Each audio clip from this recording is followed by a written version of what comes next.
y'all, welcome back to my channel. Today I want to share a new recipe with you guys, and this is one that my husband requested. I have not made this recipe in probably, gosh, I'm looking at my cookbook down here. I haven't made it in probably 25 years or so. I don't even know what made him think about it. But anyway, it's super good, and so I thought you might be interested in trying this out yourselves. It's called Tears on My Pillow Pie.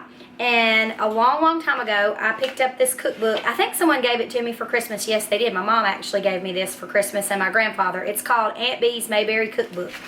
And so that's where this recipe comes from. So I'm going to get started here and show you how to throw it together. And then I want you to try it and let me know what you think.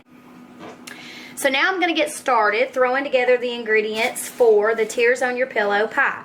So it starts out with 1/3 cup of melted butter, and typically when I bake I double the recipe, but I did not have enough light brown sugar to do 2 of these pies, so it's just going to make 1, and that's what the recipe makes. It just makes 1. So you start out with 1/3 cup of melted butter, and then to that you're going to add 1.5 cups of brown sugar, and I'm going to put the directions and the ingredients, the recipe, in the description box below. Okay, and then to that we're going to add 2 eggs. This is a super easy pie, not very many ingredients, easy to throw together. I'm going to add 2 eggs. I think we got a little bit of shell in there. Okay, and then to that we are going to add some evaporated milk. Now this is not sweetened condensed milk. This is just evaporated milk. And we're going to need 1/2 cup. So let me grab my measuring cup, another measuring cup.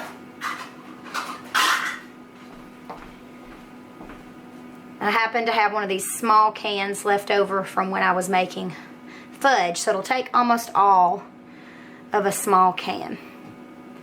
So 1/2 cup of evaporated milk, and then we're going to add to that a tablespoon of all-purpose flour.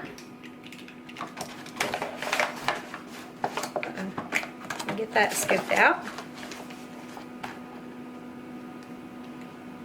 Okay, set all that to the side, and then we're going to stir this all together. So to just recap all that, it's 1/3 cup of butter melted, 1.5 cups of brown sugar, 2 eggs minus the eggshell, a tablespoon of all-purpose flour, and 1/2 cup of the evaporated milk, and that's it. That's all the ingredients.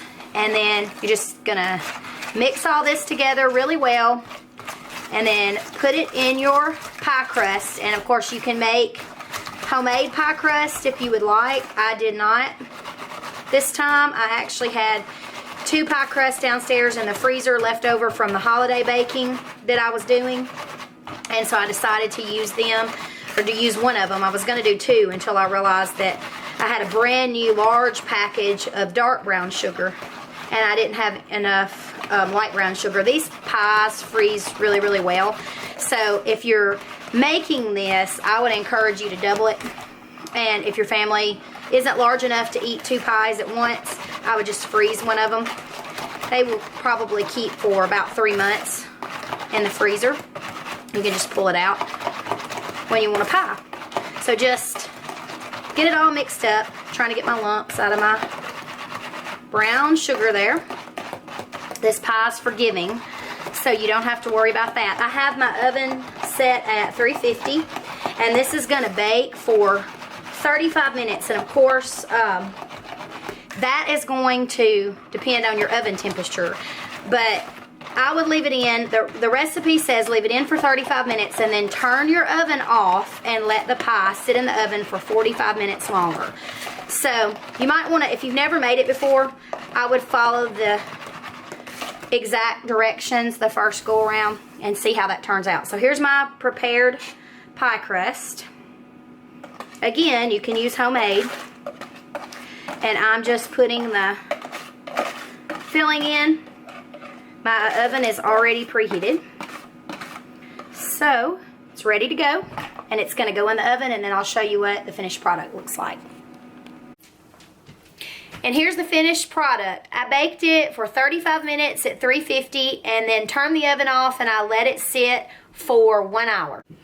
And that's the Tears on My Pillow pie. Let me know in the comments if you decide to try it out and if you like it or not. I hope you enjoy it. I will have all the ingredients listed in the description below and the directions as well. So the complete recipe will be there. Thanks a lot.